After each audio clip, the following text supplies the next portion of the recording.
Hey guys, it's Makeshift. Today I'm going to provide some tips on working with Mochi Minky. Mochi Minky is a different type of Minky than you're used to seeing in most plushies because it is extremely stretchy. So it has a lot more stretch than your typical smooth Minky that are used in most stuffed animals. And people are really used to seeing Mochi Minky in the Squishmallows plush. You can find them all over the place, and these plushies, and this isn't a squishmallow, but when you make a plush with Mochi Minky, it is very, very squishy and stretchy. So it is different to work with than standard Minky because of the stretch difference. Not only is it stretchier, but it also stretches 4 ways. So it stretches up and down, and then it also stretches from left to right. Mochi Minky also is usually a shorter pile, so there's a couple different sources, and one of them is a 1mm pile length and the other is a 1.5mm pile length, which is a bit shorter than the standard 3mm that you typically see in smooth Minky. So this might be a better project for something like a human or something that doesn't have fur if you're trying to make a plush of that. So I'll provide some tips on patterning, sewing, and embroidering with Mochi Minky. Because of the amount of stretch in Mochi Minky, I wouldn't recommend it for absolute beginners, but if you're a little bit more experienced or if you're feeling adventurous, you can go ahead and give it a try. These tips are just my personal experience working with Mochi Minky. You may find your experience will differ, and maybe it's because of your machine or the pattern or the plush that you're working on. And if you're more of a reader than a visual person, I also have a write-up on my website that you can check out, the link in the description. So first, where do you find Mochi Minky? There's a couple sources that I know of as of now. The first is JoAnn Fabrics, and this one here is from JoAnn's, and it is not called Mochi Minky, it's called Pure Plush Fleece. And as of now, it's very difficult to find because apparently there's a manufacturer issue, so it's pretty much sold out everywhere. You might be able to find a couple colors if you go to the store, but it is pretty hard to find.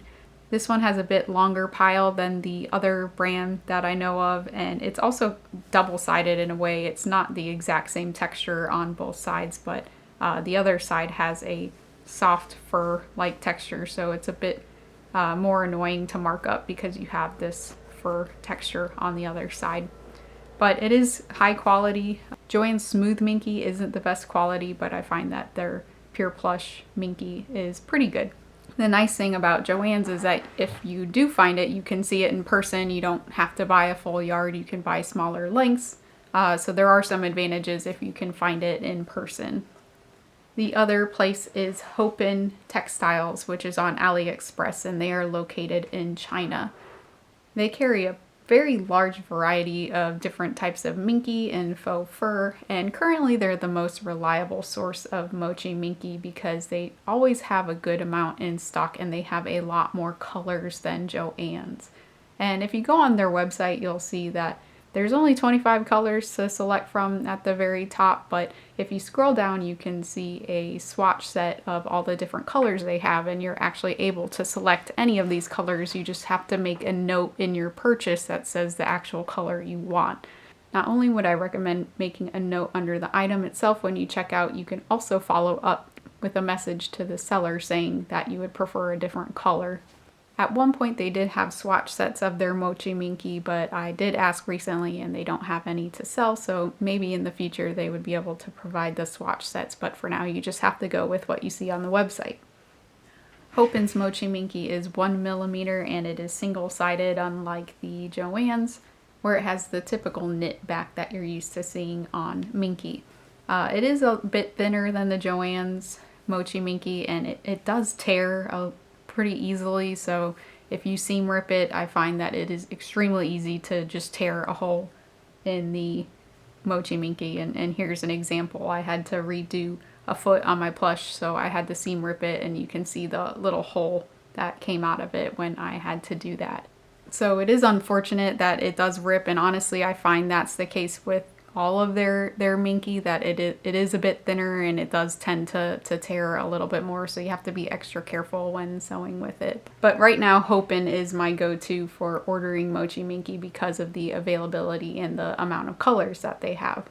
But because they are in China, it does take quite a while to get your order. I'm located in the US and I find that it takes about a month to get my orders from them once they ship. You could always just harvest material from a Squishmallow plush if you didn't want to buy from Hopen or try your luck with JoAnn's, but obviously you're pretty limited on the size of your plush because you have to find one big enough to be able to use the fabric from it.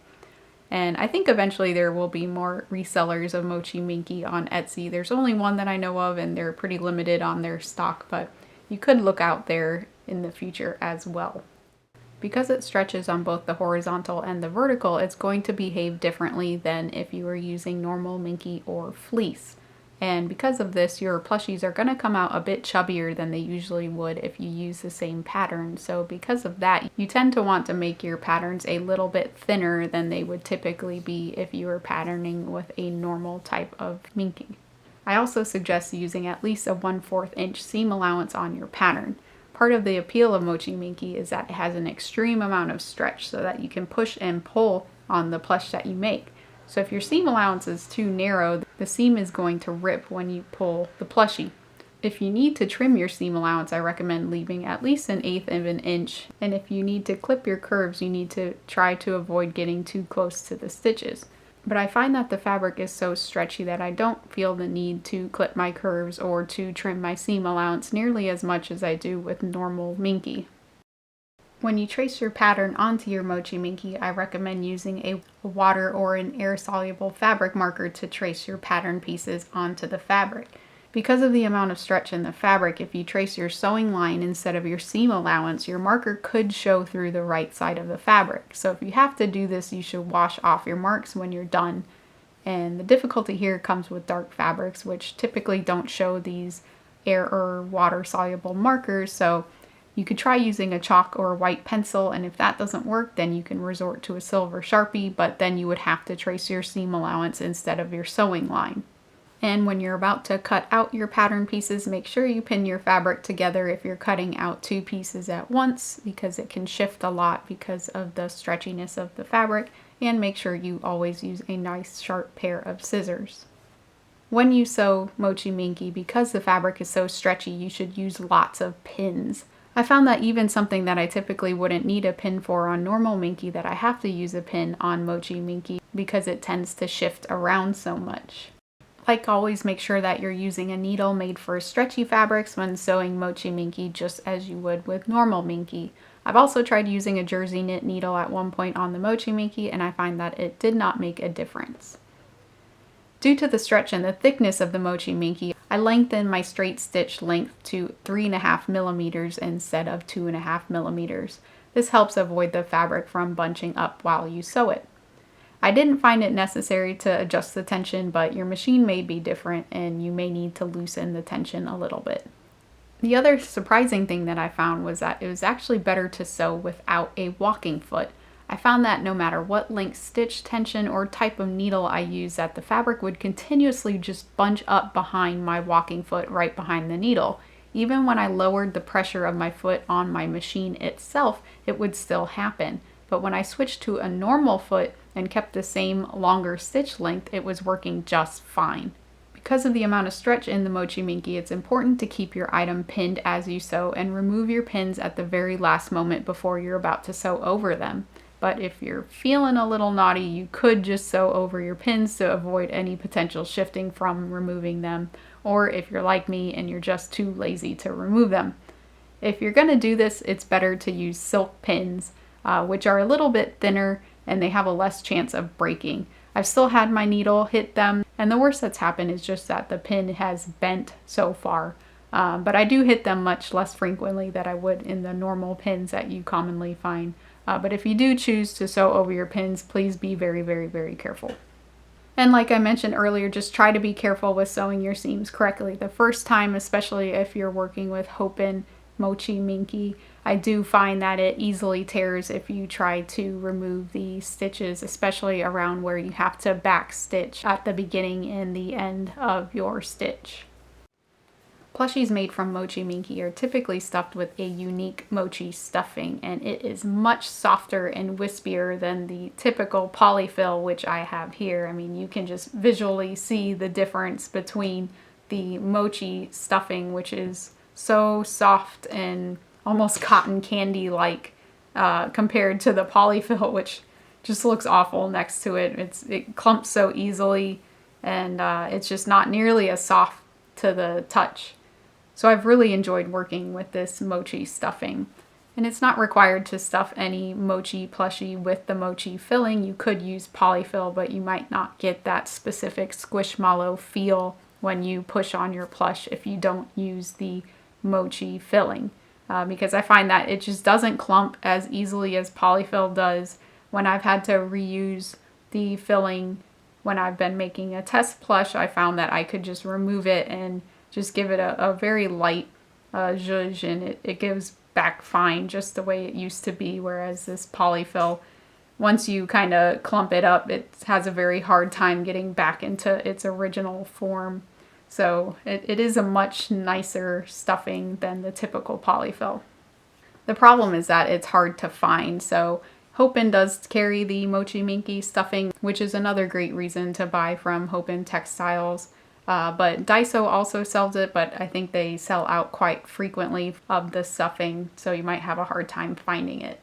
So because Mochi Minky stretches so easily, it's easy for the plush to become lumpy and distorted when you stuff it, so you really just want to take your time stuffing the plush, and that's probably another reason why you want to use the Mochi Minky stuffing instead of the polyfill, is that it's a lot harder to get big clumps of this stuffing instead of the polyfill. For the most part, I found that my experience embroidering Mochi Minky was very similar to normal Minky, but there were a couple extra things that came out of it because of the thickness and the stretch of the Mochi Minky. I always recommend using cutaway stabilizer when embroidering Minky. Because of the thickness of the Mochi Minky, the extra strength of the cutaway fabric is going to help your embroidery come out cleaner on the fabric. You want to spray your stabilizer with extra basting spray. When I use spray on normal Minky, I find that just a 2-second spray is enough, but with the Mochi Minky, I find that the thickness of the fabric, it doesn't stick as well to just a light spray. And as usual, you do not want to spray the fabric itself, you want to spray the stabilizer, because if you spray the fabric, it's going to get gummy and gross. As always, you need to use water-soluble stabilizer on top of your Mochi Minky to avoid the stitches from sinking into the fabric too much. And if you design your embroidery file, or you have the ability to, you want to run your basting stitches or the outline of the pattern piece first to avoid the fabric from shifting while you're embroidering it. So it's much easier for this fabric to shift around compared to normal Minky. And when I do my outline stitches on normal Minky, I typically save them for the end, but I find it's better to do them at the beginning, and it just helps your fabric stay in place.